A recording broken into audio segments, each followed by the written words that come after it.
Ladies and gentlemen, we are Group 11 in the popular culture of Asia. The team members may have Sky, Ellie, Rebecca, and me, Zita.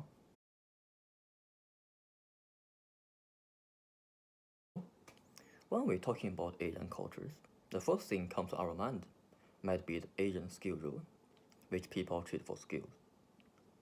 That sure is part of the impression people have of Asian, but it's far from anything. With globalization in present time, K-pop became recognized by any more and more people. The weird is not impression of the old and mystery about Asian anymore. In terms of development, the K-pop is a great popular culture in South Korea. The modern of from the K-pop can begin in the early 1990s. So the term itself can be in the early 2000, which rarely can show something. Behind the K-pop, the gender equality in Korea is still a problem, and the gender performers in the band Red Velvet song Bad Boy can sing something reflect to this. Through the K-pop video, we can analyze the femininity both in Korea and worldwide, which can identify potential gender elemental that can be perceived as problematic or subversive. Gender in popular culture, as in everyday life, is performative. It is not an inherent quality of each person, but rather an identity that must constantly be achieved through performance. Butler describes this performance as a stylized repetition of acts, referring to the role our mannerisms, speech styles, and physical presentation play in communicating our gender identity. We see performance of gender in the video through things like the color scheme, which involves pinks and reds throughout the video, colors associated with femininity. Softness as a feminine trait is also suggested through the physical materials in the video, such as the bed the girls lie on and also props like the fuzzy eye mask. Attention is paid by the cameras to areas of women's bodies that can signify femininity or womanhood, such as the midriff, shoulders, and lean legs. Another aspect of the performance of femininity is the way in which, in our patriarchal society, it is not just performed for identity construction, but it is also often performed for men. This idea underpins the notion of the male gaze, where the lens that views the sexualized woman in cultural text often assumes the perspective of an ideal male viewer, which can result in the objectification of women. This can be seen when, as mentioned earlier, areas such as the midriffs, shoulders, and legs are highlighted in the video. This idea can also be applied to some arguably homoerotic clips of the girls, where their faces are closer in proximity than one typically expects from platonic friendships. As Gill argues, one should think twice before regarding sexual relations between women in media as LGBT representation, given the male gaze and the way homoeroticism almost always involves sexy bodies according to conventional patriarchal standards of beauty, which applies to the women in this video. In 2020, the Global Gender Gap Index positioned Korea as 108th of 153 countries in assessing economic and political participation and educational attainment. Adhering to Crane's determination that media is a product and reflective of the society and culture of its production, we can understand Bad Boy to reflect the normalized gender roles of South Korean society. This analysis focuses particularly on the aspects of costuming, choreography and scene compilation, and lookism in the video. Costuming facilitates an erotic contrast between Orientalism conforming stereotypes of Asians' female sexuality, hypersexual and mysterious, and dollification, hypergalish femininity and aegyo. Pink pajamas and sexualized school uniforms contrast directly with leather, fishnet stockings, and darker makeup continuously throughout the video. This eroticism and conventional femininity conforms to patriarchal expectations of Korean womanhood. Choreography and scene compilation continues this adherence to female subjugation, concentrating on often sexualized feminine attributes. Exposed midriffs, bare legs, and heavily made-up facial close-ups in Bad Boy reinforces the objectification of the idols of Red Velvet.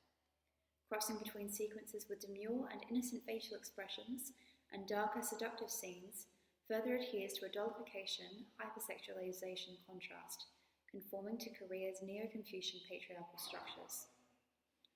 Lookism, referring to the highly constrained standards of feminine beauty, further perpetuates gender and power ideologies present in South Korea. In their efforts to obtain perfect features, K-pop idols often submit to strict diet and skincare regimes and cosmetic surgery. Cosmetic surgery, in particular, is often deemed compulsory for success in the K-pop industry. The strict physical requirements of K-pop idols, as recognized in the polished presentation of Red Velvet, combines with costuming, choreography, and scene compilation in Bad Boy to perpetuate and conform to South Korea's patriarchal social structure. Global representations of what it means to be a woman, standards of which have been created by Western men, are evident in Red Velvet's Bad Boy music video. In the global domain, subconsciously or not, women are perceived to be smaller, weaker, and more emotional, as well as sexy, cute, and meek in comparison to their male counterparts. These are some of the characteristics that build the stereotypical woman. In the opening and closing scenes of the video, the girls are portrayed from a high camera angle where we, as the viewers, are looking down on them.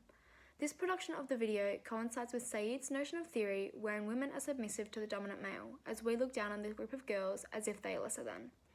Throughout the clip, the viewer is drawn to certain areas of the woman's body that have been hypersexualized by the global society, such as their hips, midriff, and lips, features on a woman that are believed to create and embody her. Global misogynistic beauty culture, wherein women need to live up to the extreme beauty standards placed on them by society, are upheld in Red Velvet's music video. The girls attempt to replicate this aesthetically pleasing physical appearance by wearing heavy makeup in an effort to create this image of the perfect woman. Kim goes on to say that the sexual enticement of girls is not the only desirable aspect, but their loveliness, cuteness, and power add to their appeal. Red Velvet do portray this asymmetrical persona of what it means to be a woman with feminine appeal. First and foremost, Red Velvet are adorned in school uniforms, but with a twist. The uniforms present an air of innocence and cuteness, however this is contradicted by their low-cut tops paired with fishnet stockings and short skirts, presenting an older sexualized version of the young innocent girl. Furthermore, there is the contrast between outfits, from pajamas to darker clothes, which again portray the polarity between the idea of femininity. The image demonstrated by Red Velvet is that of eroticized innocence. Red Velvet's Bad Boy music video in its entirety does present and conform to globally recognized ideas of femininity, which are portrayed through stylistic choices that reflect what it means to be a woman through their outward appearance, highlighting areas of what is determined as feminine. The music video could be argued to be problematic in its conformity to gender norms that are underpinned by patriarchal values. As discussed in the first section, the male gaze can be identified as a factor in the production of this music video, which highlights some areas of women's bodies that are typically objectified and sexualized, and makes subtle nods towards a potentially homoerotic appeal in its portrayal of the closeness between the women. Of gender ideologies of the country of production, South Korea, the potentially problematic and subversive aspects of Bad Boy are highlighted. There are several aspects of this video that seem to subvert the entrenched patriarchal status quo, some of which include the openness of feminine sexuality, handling of weaponry, historically reserved for men, and girl power motif. However, despite these seemingly subversive elements, the gender performance of the video in its entirety also demonstrates clear adherence to patriarchal norms of South Korea. This is recognized through costuming, choreography, and scene compilation and lookism, conforming to the male gaze and returning power to men. The disparity between the harsh, powerful, and sexy image of femininity and the innocent, young, and lovely image has the potential to be problematic. This global representation of women as both ends of the so-called sexy spectrum is damaging to the way women are perceived in everyday society, as they are encouraged to act in both ways, but can't display too much of one side. A perfect balance must exist between innocence and vixen. This, in effect, can be damaging to one's self-image and can encourage possible pedophilic behaviours. It has to be noted, however, that it is not problematic for women to dress how they want, whether it is portraying innocence or something more. The needless constraints and requirements regarding female attire in global society further reinforces patriarchal ideologies. To summarize, our analysis of the music video seeks to demonstrate that gender is always being performed, which in subtle or overt ways. Gender is performed through the behavior associated with particular gender categories.